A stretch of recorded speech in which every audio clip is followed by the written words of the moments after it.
And here's something you discover if you read a lot of stuff or listen to people that are really smart, scientists, brain researchers and all that, and that's simply this, that humans are storytellers, right? And you just think about our own lives and all the stories. Well, not just like, hey, I went fishing and the fish I caught was like this, right? Every time. Not that kind of storytelling, just the stories that we tell ourselves. In fact, we tend to look for evidence that our stories are correct, that what we're feeling is true, right? Yes. Have you noticed that? In fact, sometimes we'll go ask other people, is what I'm feeling, is what I'm thinking right? And when they say yes, we think that's great. If they say no, we say, well, I'm going to go talk to somebody else, right? But here's the crazy thing, that while we look for evidence that our stories are correct, what we're feeling is true, we usually find what we're looking for. And there's a whole reason for that. In fact, scientists have this big term that explains something all of us have felt, and it's simply this, and it's not because that they're true, but it's because of what we want them to be, this idea of confirmation bias, that we tend to seek out things that will affirm the things that we want to believe. And so we tell ourselves stories. Well, we have this tendency to try to connect dots and put situations together, and we say, oh, that because she's here, right? That means this, and it must mean that, and we have all this kind of stuff. We get this whole story going on in our mind, and then we discover that she just happened to be there today. There was none of that other stuff. But oh, no, it has to be true, right? We all know this, right? We all have this story stolen stuff. And one of the stories that for some of us gets to be a really big thing in life is simply this story we tell ourselves, this. That we're not safe, right? And sometimes we aren't safe, but sometimes we are, but we tell ourselves we're not. But here's what happens in our bodies when we tell ourselves we're not safe. The alarms go off, and we talked about this, that fear is simply alarm in our body. Anxiety is alarm in our body. It's designed by God to kind of say, hey, watch out, right? And what our body does in response is it kicks out a ton of chemicals. And the thing with chemicals is they do something to your body and they do something to my body, right? You've been in one of those moments, I'm not safe, right? Maybe you're at home alone and you hear a sound and you're like, what was that? You ever said it out loud and nobody else is there to answer? What was that? And then, I'm not safe. And your heart begins to beat faster because your body's kicking out that alarm and those chemicals, right? And you get all worked up, and then you decide, oh, it was just the stupid cat. But have you noticed that when you discover it's just the stupid cat, that your body doesn't just automatically calm down? Because it's all pumped up on hormones, right? It's got this whole response that goes into it, this whole thing we learned in school, right? This idea of fight or flight, or now this idea of freeze. All those things kind of go on. And the fact is, when it all gets working up, we have a hard time lowering those things. Because this whole system that God has created us with is really helpful when we're in immediate danger, but not when we're not. In fact, that becomes part of the problem, is when we're not, to slow those things down. And there's a great book I read about this whole idea of anxiety and fear and how it incapacitates some of us, called Beyond the Spiral. And here's what they wrote. They said, our brains can get stuck with this tiny little message deep inside the amygdala, which is that little part of our brain, screaming like a repeating alarm, I'm not safe, right? We can get stuck in the cycle that it just becomes, I'm not safe, I'm not safe, I'm not safe. And they go on and say, listen, once you are out of a scary situation, you should feel safe, right? But anxiety takes the past and projects it into the future. And there's a great story back in history that the Bible records that is a prime example of this idea of a group of people who kept saying, we're not safe. And something happens, and right away they go back to this thing. And it's because they're taking their past and they're projecting it into the future. And we see this over and over and over. And it's the story of what we call the children of Israel, the Israelites, when they come out of Egypt. And they've come out of a brutal time. They've been slaves. And they've been hard driven, right? And they were getting too populous. So the way you break down the population is you wear people out so they don't want to have any relaxed time, any downtime, right? They just want to sleep in those moments. And so they've gone through this. They've tried to, work these people so they're just working, but that doesn't seem. They keep producing more and more, and they keep getting bigger and bigger, and they don't know what they're going to do. And finally, Moses shows up. I'll let my people go. There's this whole story. You've seen the movie. You've gone through the whole stuff. And so now they're out. And if you go back and look at the beginning of this, they get out and things are great, and then things aren't great, right? Because they take their past, which was they're not safe, and they weren't safe in Egypt. And they get to the edge of the Red Sea, and they're like, we're not safe, there's no place to go. And Moses is like, calm down, God's got this, right? But their past comes to the present, but they get through the Red Sea, and they're like, phew, wow. And they sing this great song, and everything's great. Then they get hungry for food. And that goes through it. And they go through this back and forth, this past projecting into the future. We're going to pick up a story that happens after they've been out in the desert, and people project probably like maybe a year, maybe a year and a half. After they've left Egypt, they go to Mount Sinai. They've been hung out at Mount Sinai for something like 6 weeks.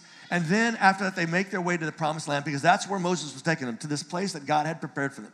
This promise he had made hundreds of thousands of years before, or this guy named Abraham, and now it comes along that they're on that edge. And this is where we pick up the story. They're standing there, and Moses is told something by God. Numbers chapter 13 begins this way. The Lord said to Moses this: send men to explore, that spy on the land of Canaan, which I will give to the Israelites, which I'm going to give to the children of Israel. Tell them to go. I said, send some spies. Tell them to go kind of look it over. I'm going to give this to them, but I want them to go kind of get a heads up. In fact, send one leader from each tribe. So there's 12 different tribes. What it means tribes here is just this bunch of brothers. They each became their own tribe. That was kind of how they split it up. So they want everybody from all the representative groups to go and check it out. And so Moses gets that group of guys together, and he says these words to them. All right, guys, go through southern Canaan and Negev, and then into the mountains, kind of make your way around all this stuff. Here's what I want you to do as you go there. I want you to see what the land looks like. This is the land God's going to give us, right? So go see what it looks like. Then he goes through a bunch of questions he wants them to ask and come back with answers on. He says, are the people who live there strong or weak? Because that would be helpful to know, right? Are they like a strong group, or are they weak people? Is it going to be real easy, or is it going to take some challenge? Are there a few, or are there many? Right? And, oh, by the way, what kind of land do they live in? Is it good or bad, right? Is this going to be like, kind of rough area like we're out here in the desert, or is it going to be much better land? And what about the towns they live in? Are they open like camps? Are they unwalled, or do they have walls? How hard are they going to be to go in and conquer, right? And then he says, what about the soil? Is it fertile? Is it rich soil, or is it poor soil? And are there any trees there? And then he finishes, and I love how he finishes his directions to this group of guys. He says to them, oh, by the way, be courageous and bring back some of the fruit from the land. Which is like, he's got all these assignments to go spy, to kind of check out things, tell us about how the people are, how the land is, how strong they are. And oh, by the way, bring back some fruit, right? But the person who's writing this down, who's writing this thing we call Numbers, throws in a little line. There's actually a line that says that, oh, by the way, it was the season for the first grapes. And so apparently it's like, hey, this is, grape harvesting season, the first harvest. So, hey, bring something back. Let's see how good the fruit is. So the story goes, they went up and they explored, they spied on the land. And they go all around, and if you read the story, they go all different places. And then they get to this one spot. They get to in the valley of Eshcol, they cut off a branch of a grapevine that had one bunch of grapes on it, and carried that branch on a pole between two of them. And so the picture you get, it seems like, is that this is a huge cluster of grapes, right? Because they don't just take the grapes, they take the branch, and then they take the branch and tie it to a pole, and two guys are having to carry this the rest of their trip. And also, besides that, they also grab some pomegranates and figs, because who doesn't like pomegranates and figs, right? And the story goes on. After 40 days of exploring, after 40 days of spying on the land, the guys, they come back to the camp. And everybody's excited when they come back, because this is the place they've been going, right? This is the place they've heard stories about for the last, year and a half. They're hopeful, that this is the place that God's going to do. They left Egypt. They've been out in this desert camping on this long camping trip, and now they're on the edge of going in and finally getting a place where they can get out of the tents and get into homes and settle down. And they want to know what's going on. And so they come back, and there's Moses is there, and Aaron's there, and all the Israelites, all the whole community, they all gather around. And then we're told that the men begin their report. They report to them, and they showed everybody the fruit from the land. And here's what that looks like as they talk about the dialogue. It says, they reported to Moses, Moses, we went to the land where you sent us. And here's what you need to know. It was a fertile land. In fact, literally it said it was a land flowing with milk and honey.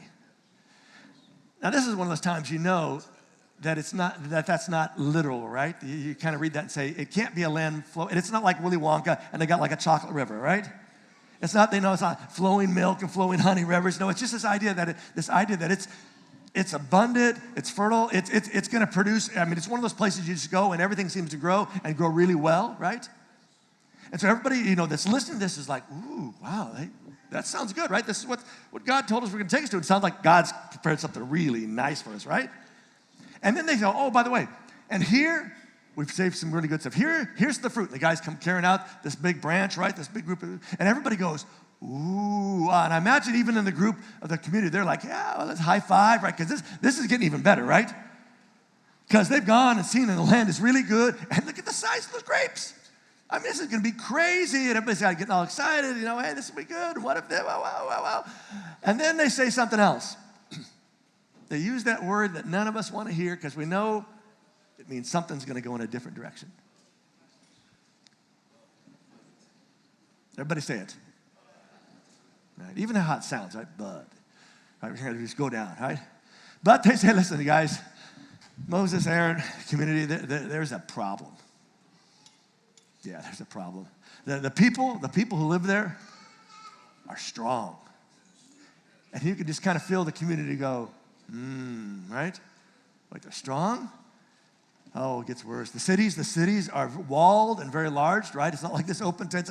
They're closed in and they're huge, right? There's going to be a lot of people to take over. And then they say this, we even saw some Anakites there. To which everybody went,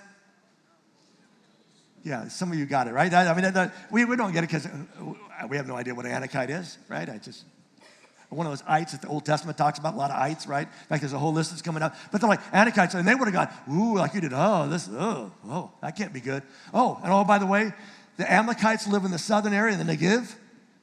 The Hittites, the Jebusites, the Amorites, they live in the mountains. And by the way, the Canaanites, our longtime enemies, right?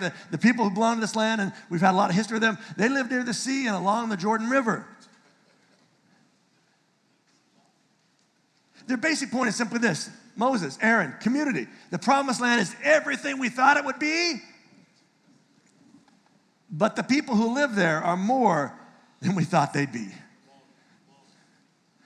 And you could just feel the air go out of that space because they're all like, oh, this sounded so good. And they begin to what if, and they start to go, and you can hear the rumbling, and then people starting to talk because that's what people do, right? Especially when they had their hopes up, and now it seemed like it's just disappeared right before their eyes. And so we're told that Caleb, one of the 12 guys that goes, Caleb and another guy, Joshua, they kind of come back with different reports. But Caleb is the one who talks now, and he tells the people near Moses to be quiet. Now, this isn't like, be quiet. It's like, shh, hold on. Give me a chance here, right? Give me a moment to offer some other opinion, right? And then he says this. He says, listen, folks, we should certainly go up. We should certainly go up and take the land for ourselves. And I want you to know, we certainly can do this. We can do this, folks. But the response is, from the other group of 10 of the guys, but the men who had gone with him said, oh, no, we cannot attack this group of people. They are, what's the word there? They are stronger than we are, right? And then the author tells us that something happens. Then those men give the Israelites a bad report about the land. And here's what that bad report sounds like. The land that we explored, that we spied on, is too large to conquer. It's too massive for us. There's too many people. And literally, it devours its inhabitants. That's the literal language. And you can understand why they would be like, oh, right?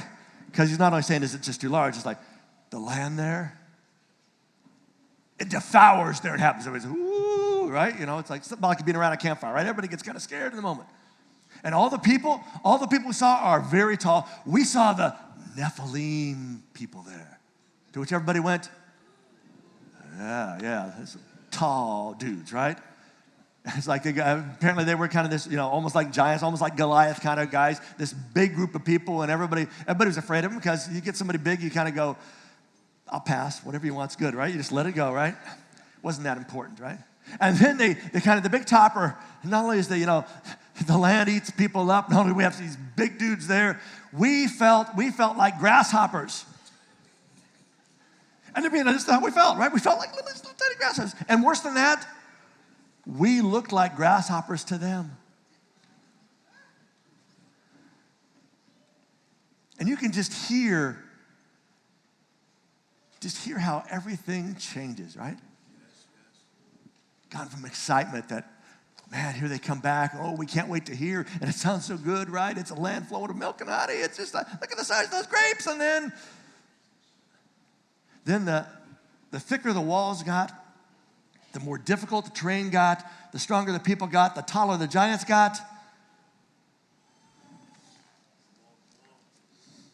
The smaller they got, right? And I thought this is one of those moments in the message that I ought to drop one of those thought-provoking questions that you all love so much from me. That when you hear it, you just go, how does Mike come up with things like this? Are you ready for it? Because I want you to be prepared for it. You ready for it? All right, here it is. What if how we see ourselves determines how we see ourselves? I'll be here most every week. Yeah, this is But I mean, isn't it true that sometimes the just simplest observations are the truest, right? That how we see ourselves really determines how we see ourselves.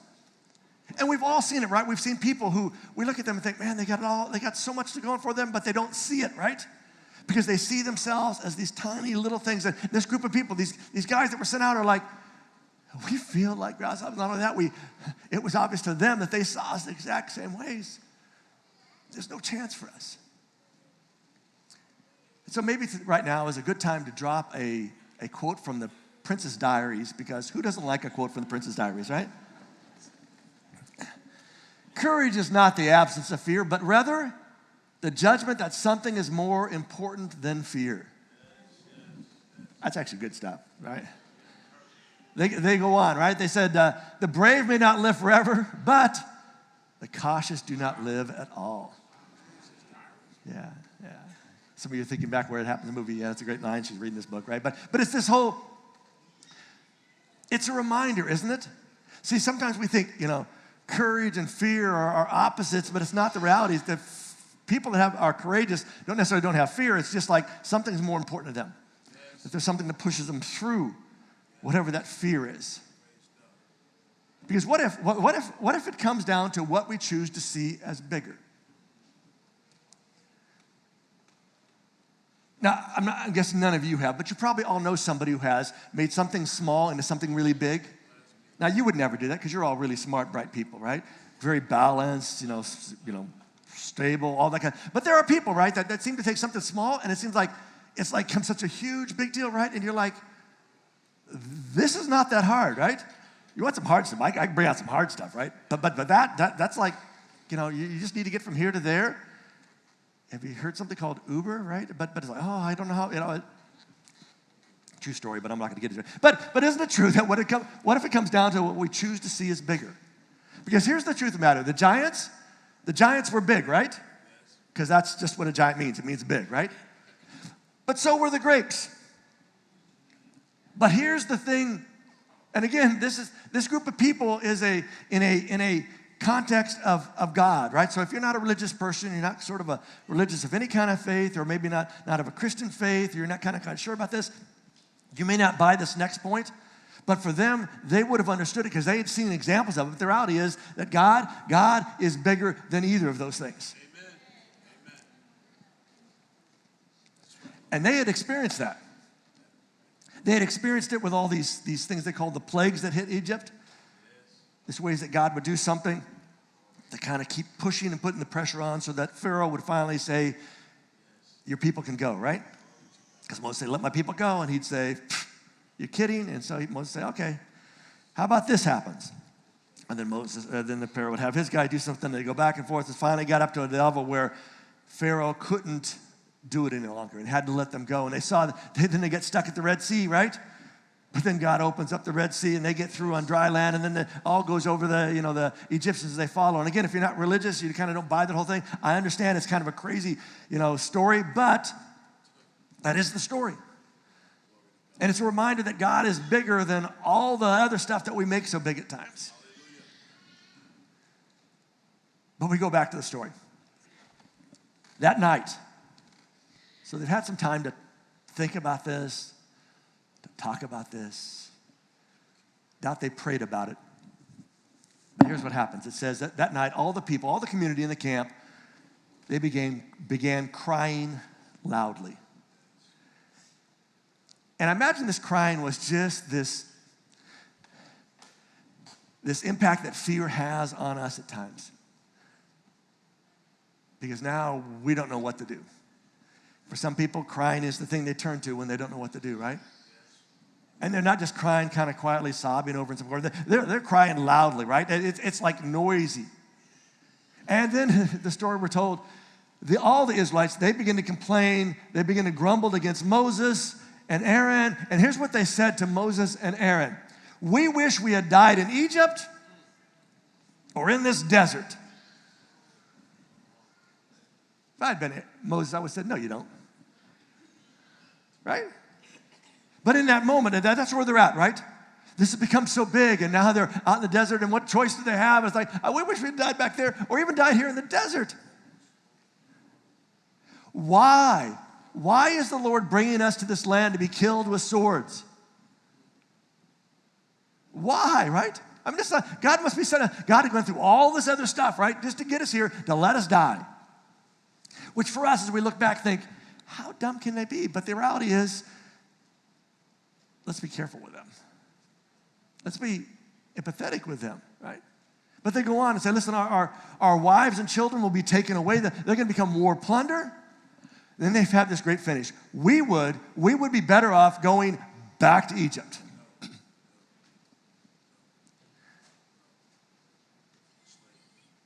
And if you've read the story of their travels there, if you haven't, you ought to go read it because it's an incredible story. It just reminds us of how powerful our past can be in getting projected to where we're at the moment. How those past experiences just keep coming up again and again if we let them, right? Because every time something got hard, they lost their peace of mind. It wasn't just like, sounds like it's going to be tough. Let's talk about this. It was just like, no. What better if we just go back to Egypt and die, right? In fact, let's just get together. Let's just go back. Surely they'll accept us, right? And again, I want us to be sympathetic to them because here's the reality. You and I, we want quick, painless, and to feel better fast. Right? I don't know anybody who wants it, slow and painful and to not feel good for a long, long time, right? And we want it quick. We want it pain. We don't feel better. We want to get past this, right? So here's what we do. So we ignore, we suppress, and we avoid. Because those are like really smart ways to deal with all that stuff, right? And the reality is we don't want to deal with this now or ever. Even though we say, I don't want to deal with it right now, what we mean is, I don't ever want to deal with it, right? Because the truth is, none of us, we don't like struggling.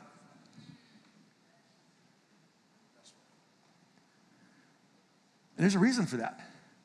It makes us feel bad, makes us feel weak, makes us feel ineffective, makes us feel out of control. And I don't know about you, none of those things are things I like to feel. I don't like to feel bad. I do not like to feel weak. I don't want to feel ineffective, and I don't want to feel like I'm out of control, right?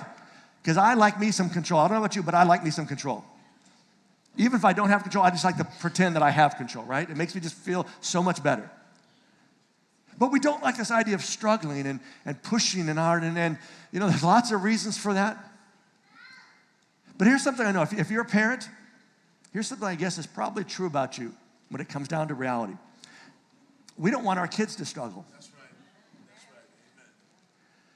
Which, by the way, is a terrible goal for your kids. I mean, I understand. I have kids. I have grandkids. In here, I don't want them to struggle. Up here, I know it's one of the best things they can face. Because what if we're where we're at, who we are, because we struggled? In fact, we probably ought to just stop the what if, right? Because the reality is, you and I are where we're at and who we are because we struggled, right? If we hadn't struggled, we wouldn't be at this place. And some of you are at really good places, and it's because you struggled. Some of you are not so good places because you are struggling. But what if? What if in taking the struggle away from our kids, we're taking something important away from them? And I know you love your kids. God loved his kids as well. But I think God understands that struggle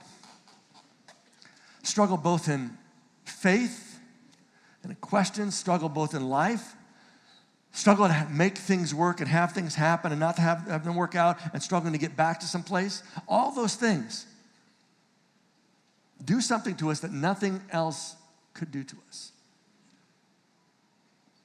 Because the reality is, some things are only learned through struggle. And the crazy thing about that, that's not a bad thing. So let's go back to this story. This group that are now struggling with the idea that they ought to go in. They ought to take this land that God has prepared for them, that God's promised them, right? The issue for them is not that God is not present with them. They know God's present with them. They just don't really buy the whole promise thing at this moment. And so, they're saying, let's go back to Egypt. They're getting on Moses and Aaron because they're the two de facto leaders of this. And they say to each other, let's choose a leader and go back to Egypt. And the crowd gets all worked up. Yeah, that's what we ought to do, because that's what crowds do, right? Get enough talking, enough people feeling bad. Let's take charge. We're going to take control now. And there's this sad scene that gets painted by the person relaying the story. And they say simply this, that then Moses and Aaron, they both fall face down in front of all the Israelites, all the whole assembly that's gathered there. Now, some people would say that's weak leadership. They should have stood up and told them how to do stuff. I think it's honest leadership. I think we don't have anything. And so they fall down, and it's sort of just saying, hey, we can't force you to do anything. We're powerless to push you to do something you don't want to do. But then we're told that Joshua and Caleb, two of the 12 guys that go out, two guys that come back and are thinking, hey, we ought to follow through what God told us we could do. They say this, who explored the land, they tear their clothes, which in that culture was like this sign of, this anguish and pain and frustration. And it's like, we want you to know we're just ripping things up before you because we're at this really tough spot. And then they say this to the whole group of people. The land we explored, the land we spied on, folks, you need to know, it's very good. It's really good. And listen, if the Lord is pleased with us, he will lead us into the land and he will give us this fertile land. I mean, we've got a little bit of time now, right? At least a year, maybe a little bit longer, that we've been experiencing this, right? The Lord says he's going to take care of us. You guys don't like the way you complain. It gets all wound up, but ultimately he comes through what he provides, right? And we've been going through this again and again and again, and the reality is they will go through it a whole lot more. And they simply look at the group and say, folks, don't turn. Don't rebel against the Lord. Don't be afraid. Don't be afraid of the people in that land. And I love what they say next. Because remember, these are big people in this land, right? This is all those ites, all those people that they have, had issues with before or will have issues in the future. It's just this big group of people that are scary. All these different groups live in this area they're getting, right? And here's what they say to the group. Folks, listen to this. We will chew them up. Maybe sounds like your high school football coach, right? All right, boys, listen to me now, all right? We're going to chew them up. I'm going to spit them out, right? I mean, listen. They're saying, listen, we can do this. And not only can we do this, we're going to do this, right? I mean, if we're going to do this, folks, we're going to really do it. We're going to get there. We're going to chew them up.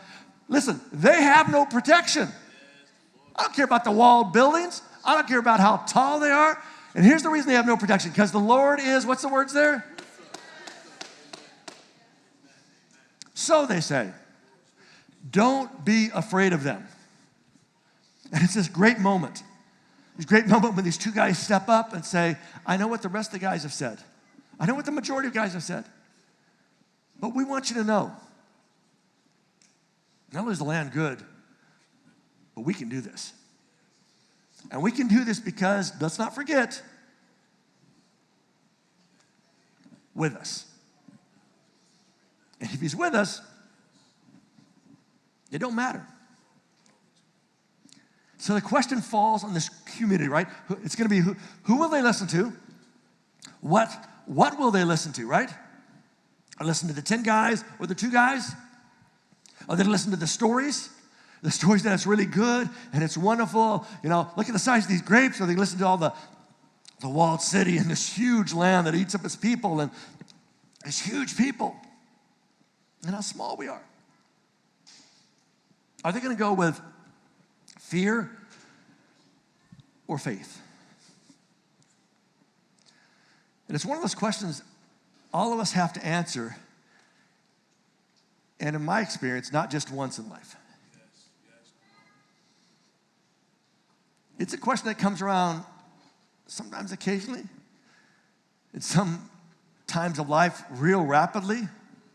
Other times, it's just longer between, but all of us at times have to answer multiple times. Am I going to go and listen to and respond to and to respond with my faith or with my fear? Because here's the reality. The walls did not stop them. The people inhabiting the land didn't. The terrain didn't. But what they told themselves did. What they chose to believe, what they chose to trust, what they chose to have faith in did.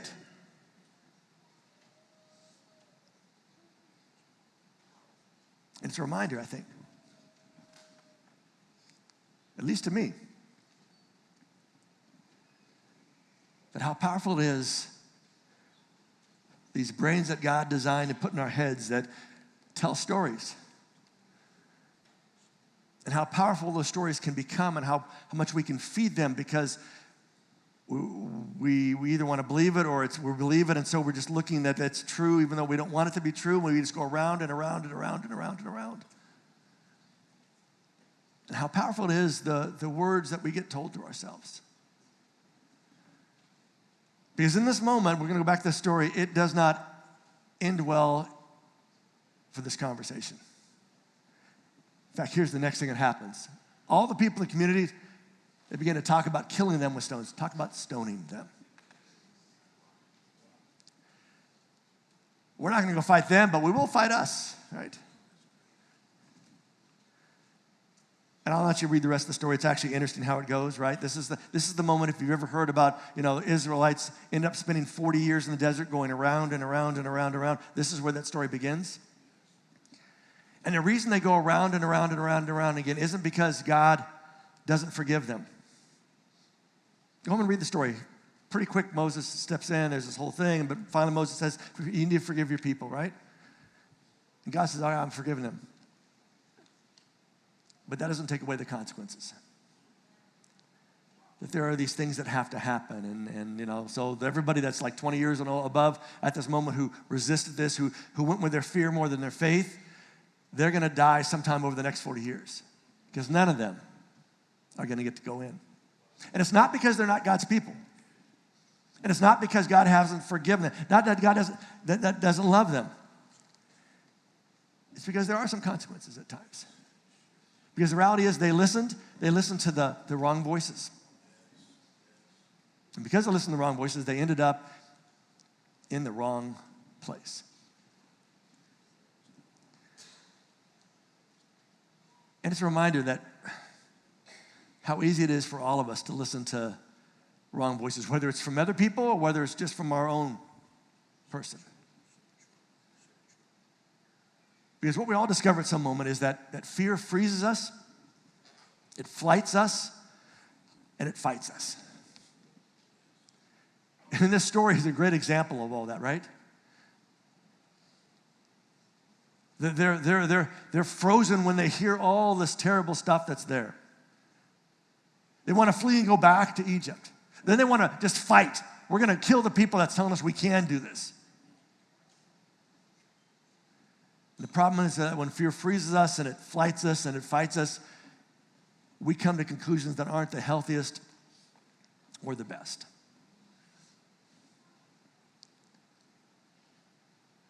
And here's the thing that's the reality, and it's simply this, that feelings and thoughts are real and valid. Your feelings and thoughts are real and valid.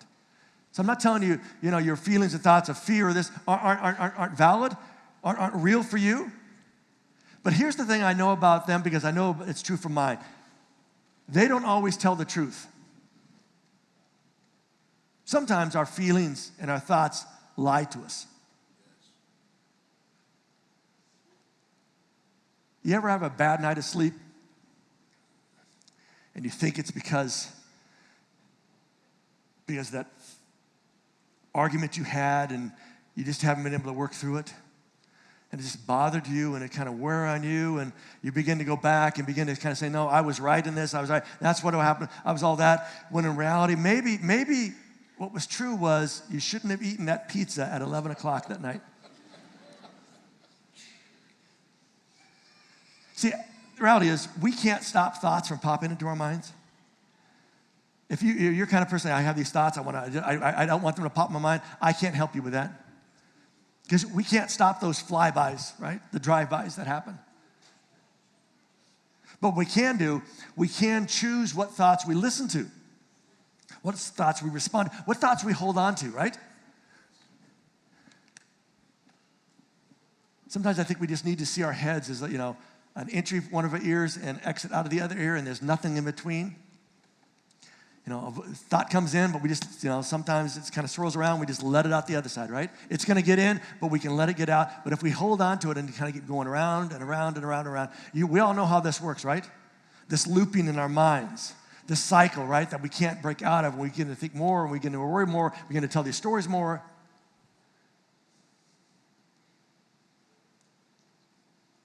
We can choose. We can choose what thoughts we listen to, what thoughts we respond to, what thoughts we hold on to. And what if learning to do that is the key to having peace of mind? What if somehow figuring out how not hold on to those things? Because what if peace of mind is a process as much as a state of being? A process because, let's face it, we didn't get where we're at overnight, and so it's a fair assumption to say we're not going to get out of there that quickly either. But sometimes it's beginning a process of stopping and of thinking about the thoughts and of letting go of the thoughts that we shouldn't even hold on to. And then once we begin to hold on to it, have to let go of them. But to stop ourselves, to slow down our thoughts, and to breathe and to think, is the story I'm telling myself true? For that group of people thousands of years ago now, the thoughts they were telling themselves, while it was true that they were feeling those things and that was the report they were getting, that wasn't the report that they should have listened to. And it would take them 40 years to figure that out. Something to think about today.